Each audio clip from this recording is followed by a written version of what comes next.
పవిత్ర ఆశ్వయుజ మాసంలో దసరా నవరాత్రులను పురస్కరించుకుని అక్టోబర్ 2 నుంచి నవంబర్ 3వ తారీఖు వరకు శ్రీమతి శ్రీ స్రవంతి గారి ఆధ్వర్యంలో ఆశ్వయుజ మాసం నెల రోజుల పాటు దేవి ఆరాధనలు శతచండి మహాయాగం శ్రీనివాస విద్య నెల రోజుల పాటు జరిగే ఈ శక్తి ఆరాధనలో మీరు పాలుపంచుకోండి, అమ్మవారి అనుగ్రహాన్ని పొందండి.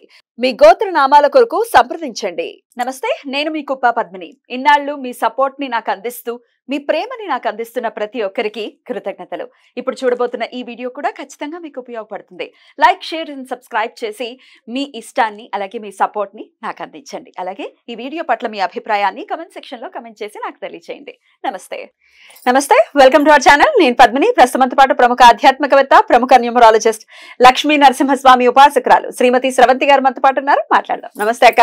నమస్తే పద్మిని. మామూలుగా నిత్య దైనందిన జీవితంలో ఎవరో ఒకరిని మనం కంప్లైంట్ చేస్తూ ఉంటాం, జరిగిపోతూ ఉంటాయి. అంటే ఇంటెన్షనల్ గా అవ్వచ్చు, అది అసలు మన ప్రమేయం లేకుండా కూడా అప్పుడప్పుడు జరిగిపోతుంటుంది. కంప్లైంట్స్ చేయటం వరకే కాదు, తిట్టుకోవడం అనేది సర్వసాధారణంగా, గాసిపింగ్స్ చేయటం డెఫినెట్ గా వాళ్ళు ఇలాట వాళ్ళ అలాట అని. ఇది వరకు బయట అరుగుల మీద కూర్చొని మాట్లాడుకునేది ఇప్పుడు వాట్సాప్ లో మాట్లాడుకుంటాం, గ్రూపులుగా ఏర్పడి, మరి లేదంటే పర్సనల్ చాట్స్ అనుకోండి, what ever it is. So ఇట్లా ఎవరినైనా తిట్టుకోవటం, ఎవరినైనా అనవసరంగా తిట్టటం చూస్తూనే ఉంటాం సోషల్ మీడియాలో. ఇప్పుడు ట్రెండింగ్ విషయం ఏమిటంటే చక్కగా ఒక యూట్యూబ్ ఛానల్ ఓపెన్ చేసుకుని తిట్టడమే పనిగా పెట్టుకున్నారు. ఈ మహానుభావులు ఒకరి జీవితాలను కూడా మారుస్తారా, ఎవరికైనా సహాయపడతారా అంటే అవేమీ లేవు. ఎవరేం చేస్తున్నారా అని రంధ్రాన్వేషణలోనే ఉంటారు పాపం. ఏమిటో ఎన్నాళ్ళు వెతుక్కుంటారో ఏమో ఈ రంధ్రాలని. రైట్, ఇట్లా ఎవరినైనా తిట్టటాన్ని ఎట్లా చూస్తారక్క కావాలని? ఇప్పుడు మీరు ఎవరినన్నా అబ్యూజ్ చేస్తున్నారు అనుకోండి, అంటే వాళ్ళని విపరీతంగా మాట్లాడము, వాళ్ళు బాధపడే విధంగా ప్రవర్తించడము, అలాగే వాళ్ళ పరువు ఏదో తీసేసాము అనుకొని ఫీల్ అవ్వడము, అలా చేస్తే గనక మనకి జాతక ప్రకారంగా 9 ప్లానెట్స్ ఎక్కడ ఉండాలి అనేది భగవంతుడు నిర్ణయించి పంపిస్తాడు పద్మిని, అంతే కదా? అయితే కొన్ని 12 ప్లేసెస్ లో కొన్ని ఖాళీలు ఉంటాయి, అవునా కదా? నేనేమనుకుంటాను అంటే 100 పేజీల జీవితం అయితే గనక కొన్ని పేజీలు భగవంతుడు ఖాళీగా ఉంచుతాడు. ఎప్పుడన్నా మంచి టైంలో మంచి చేస్తే గనక వీడు, అంటే జాతక ప్రకారంగా ఎప్పుడైనా మనకి మంచి టైం ఉంది, ఆ టైంలో మనం మంచి ఆలోచనలు వచ్చి మంచి స్ఫురణకు వచ్చి ఏదైనా చేస్తే గనక కాస్త మంచివి రాద్దాం వీడికి, వాడంతటి వాడు రాసుకునే విధంగా చేద్దాం అని చెప్పి ఆయన వదిలేస్తాడు అని నాకు గట్టి నమ్మకం పద్మిని.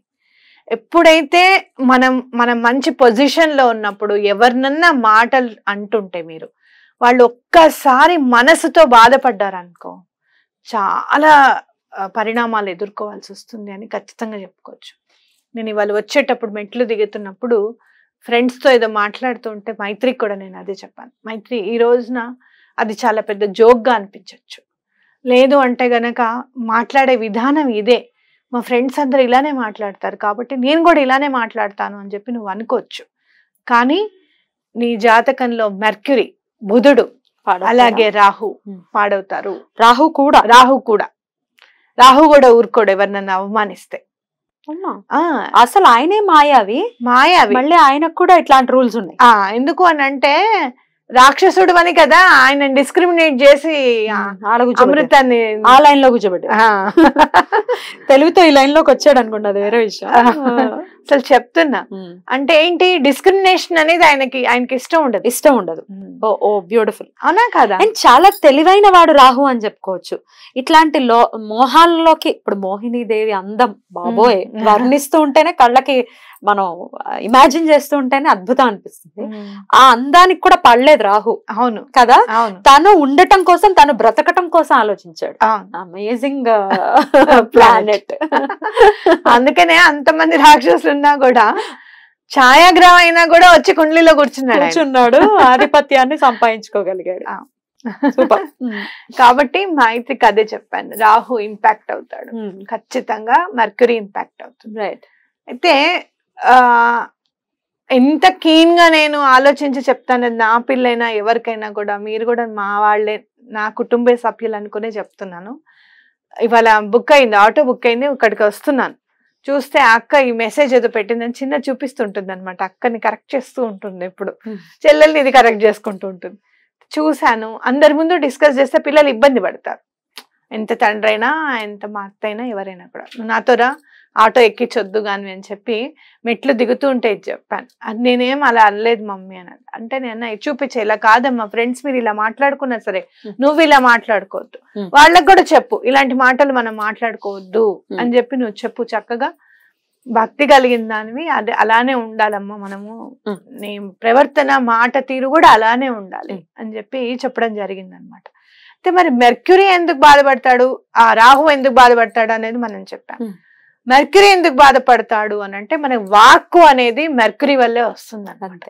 మీరు ఎవరినైనా సరే మాట రాని వాళ్ళని, మూగ వాళ్ళని చూస్తే కనుక ఆ జాతకంలో మెర్క్యూరీ ఇబ్బంది పడే విధంగా ఉన్నాడు అనేది ఖచ్చితంగా మనకు తెలుస్తుంది. డెఫినెట్లీ.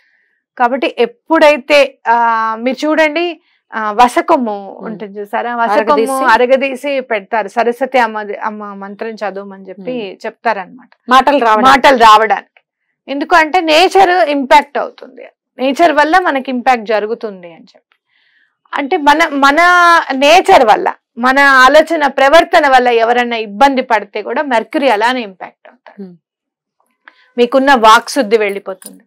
ఎవరైనా ఉపాసనా పరులు ఉండే కనుక, నేను యూట్యూబ్ లో ఉండే వాళ్ళని ప్రతి ఒక్కళ్ళని కూడా, ఇంతమంది ఎన్నో లక్షల మంది ఉన్నారు కదా, కొన్ని వేల మంది మాత్రమే ఎందుకు చెప్తున్నారు, అబ్బా చెప్పేవాడు ఎక్కువైపోయాడని మీరు అనుకుంటున్నారు, కానీ వినేవాళ్ళు చాలా మంది ఉన్నారు. చెప్పేవాళ్ళు వేల మందిలో ఉంటే వినేవాళ్ళు లక్షల్లో ఉండొచ్చు, కోట్లలో ఉన్నారు. మరి వాళ్ళందరికీ రాంది మీకు ఎందుకు వచ్చింది? వాక్శుద్ధి మీకుంది కాబట్టి, అమ్మవారి అనుగ్రహం మీకుంది కాబట్టి. దాన్ని మీరు కోల్పోతున్నారు, ఇంకోళ్ళు ఏం మిస్టేక్ చేస్తున్నారు అని చెప్పి. ఎవరైతే మిస్టేక్ చేస్తారో, ఎవరి వల్ల అయితే జనాలు ఇబ్బంది పడతారు, వాళ్ళందరినీ చూసుకోవడానికి అమ్మవారు ఉన్నారు. ఇలాంటి తప్పులు చేస్తున్నారు, మీరు ఇలాంటి వాటి జోలికి వెళ్లకుండా ఉండడం మంచిది అని చెప్పి చెప్పండి. అంతేగాని వాళ్ళని వెక్కిరిస్తూనో, లేకపోతే వాళ్ళ కాళ్ళు లాగుదామని చెప్పి లాగుతూ వాళ్ళని ట్రోల్ చేయడం అనేదండి చూసారా, అలాంటివి చేస్తే ఏమవుతుంది తెలుసా, వాళ్ళ మనసు ఏదన్నా బాధపడింది అనుకోండి, వాళ్ళు ఎవరో ఒకళ్ళు భగవంతుడి మీద బాగా నమ్మిన వాళ్ళే ఉన్నారే అనుకోండి, అయ్యో ఇంత మాట అనేసరేంటి వీళ్ళని అని చెప్పి ఎవరికన్నా ప్రశ్నార్థకం వచ్చింది అనుకో, ఆ ప్రశ్నకి సమాధానం చాలా పెద్దగా రాయాల్సి వస్తుంది జీవితంలో. ఖచ్చితంగా నేను చెప్తాను, మాటే మంత్రము అని అన్నారు. అంటే ఏంటి, నీ మాట ఎంత మంత్రంలాగా ఉండాలి, నీ మాట పవర్ఫుల్, అవునా కాదా? పవర్ఫుల్ మంత్రం ఎంతైతే స్వచ్ఛంగా ఉంటుందో అంత స్వచ్ఛత నీ మనసులో నుంచి రావాలి, అవునా కాదా? అలాంటప్పుడు నువ్వు ఎదుటి వాళ్ళని ఎవరినన్నా అంటూ ఉంటే వాళ్ళు బాధపడితే నీకెంత బాధ కలుగుతుంది అనేది ఆలోచించు. నువ్వు ఏదైతే ఇస్తావో అది నీ తప్పకుండా నీ దగ్గరికి వస్తుంది. నువ్వు వెక్కిరిస్తే నువ్వు వెక్కిరించబడతావు. బ్రహ్మానందం ఉన్నారు ఒకళ్ళు, మీరు బ్రహ్మానందాలు అవ్వాల్సిన అవసరం, అంత నవ్వించాల్సిన అవసరం లేదు, నవ్వులు పాలవ్వాల్సి వస్తుంది. కాబట్టి మన జాతకంలో మెర్క్యూరీని చాలా జాగ్రత్తగా మనని పరిశీలిస్తూ ఉండే గ్రహాలు మెర్క్యూరీ, రాహు. మనం ఏమైనా చేస్తూ ఉంటే, మంచి చేస్తూ ఉంటే గనక అది చెయ్యకు ఇది చెయ్యి అని చెప్తూ ఉంటాడు. ఆ మనసుని వదిలించేసుకొని, మెర్క్యూరీ రాహు ఎందుకు మరి, ఆ మనసుని అలాంటి చెడు మార్గాల వైపు వెళ్లకుండా ఉండాలి అంటే బుద్ధి నియంత్రించాలి, అంతే. అర్థమైందా? కాబట్టి మనం ఆ మనసుని గట్టిగా పట్టుకోవాలి, బుద్ధిని నియంత్రింపజేసుకొని మన మాట తీరు గాని మన ప్రవర్తన గాని కరెక్ట్ గా ఉంచితే ఈ రెండు బాగుంటే అన్ని బాగుంటాయి. రైట్. అయితే మార్చుకోలేకపోతున్నాం, కొంతమంది నోటికి ఉండేటటువంటి ఏదైతే ఉందో మారదక్క తత్వం. బై బర్త్ పుట్టుకతో వచ్చింది పుడకలతో గాని పోదని సామెతలు కూడా ఉన్నాయి, పెద్దవాళ్ళు ఊరికే రాయరు ఇట్లాంటి సామెతలు, అర్థవంతమైనవి అవి.